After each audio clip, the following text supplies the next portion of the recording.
Shalom, shalom, les enfants de Dieu. Je viens encore au devant de vous avec cette petite vidéo pour parler ce matin de la sagesse de Dieu. La sagesse qui nous est prêchée, nous les chrétiens. C'est une sagesse qui n'est pas comme la sagesse du monde, que le monde nous apprend. Mais la Bible nous dit que c'est une sagesse de parfait, une sagesse d'extrême qui nous a été longtemps cachée. Sans pour autant tarder, lisons un peu la Bible. 1 Corinthiens chapitre 2. Nous allons commencer au 6e verset. Lisons d'abord 6e et 7e. La Bible dit ceci.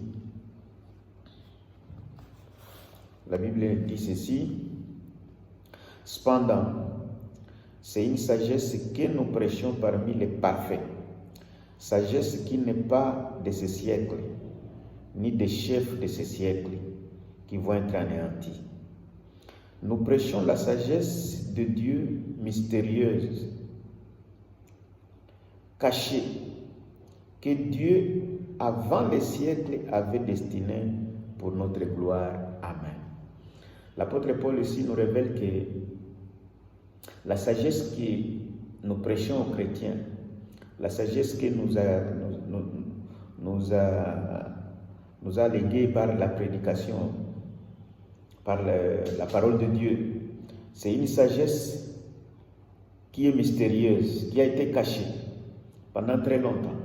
Et pendant des siècles, le Seigneur avait déjà prédestiné ça, avait déjà destiné pour que sa gloire se manifeste. Toi, chrétien, tu dois avoir une sagesse dans ton comportement, tu dois avoir une sagesse dans tout ce que tu fais. Et cette sagesse-là, si elle a été mystérieuse, elle a été cachée, elle n'a pas été révélée au chef de ce siècle, tout simplement puisque c'est lui qui est venu nous enseigner cette sagesse, c'est le Saint-Esprit. Et avant, le Saint-Esprit n'était pas encore envoyé puisque Jésus n'était pas encore venu. Jésus n'était pas encore mort. C'est pourquoi au 8e verset, il dit quoi? Il dit, sagesse qu'aucun des chefs de ce siècle n'a connue, car s'ils l'eussent connue, ils n'auraient pas crucifié le Seigneur de gloire. Or, si le Seigneur Jésus-Christ n'était pas crucifié, le Saint-Esprit aussi n'allait pas venir. Et c'est comme ça qu'il dit, cette sagesse-là, les chefs de ce siècle-là ne l'ont pas connue. C'était une mystérieuse, c'était caché. Et puisque s'ils le savaient, ils ne pouvaient pas crucifier le Seigneur. Oh bien-aimés dans le Seigneur, nous avons cette grâce d'avoir cette sagesse, une grande sagesse de parfait, une sagesse qui nous est léguée par le Saint-Esprit. Le Saint-Esprit vient s'installer en nous et il nous donne cette sagesse-là. Si tu n'as pas encore cette sagesse, c'est-à-dire le Saint-Esprit n'est pas encore dans toi. Tu n'as pas encore reçu le Seigneur Jésus-Christ comme Sauveur et Seigneur. Puisque si tu reçois le Seigneur Jésus-Christ comme Sauveur et Seigneur, et comme il a promis que je m'en vais, je ne te laisserai pas seul, il va t'envoyer le Saint-Esprit qui demeure dans nous et qui il agit. Et si nous continuons à lire son verset 10, il dit ceci. Dieu nous les a révélés par l'Esprit, car c'est l'Esprit sonde tout, même les profondeurs de Dieu. Alléluia. Vous savez, Dieu nous a révélés par l'Esprit. Cette sagesse-là, elle ne peut être révélée à nous seulement par l'Esprit, puisque l'Esprit sonde dans tout, même les profondeurs de Dieu.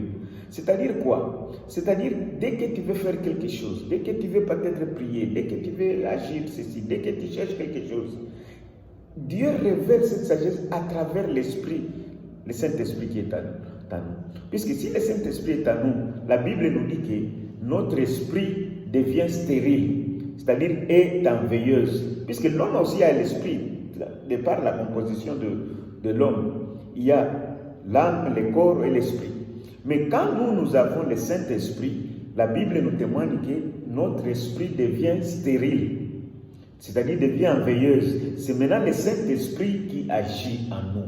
Donc c'est le Saint-Esprit qui nous révèle, puisqu'il sait sonder même les profondeurs de Dieu. Tout ce que Dieu a prévu pour toi, le Saint-Esprit va te donner la sagesse afin que tu puisses en acquérir.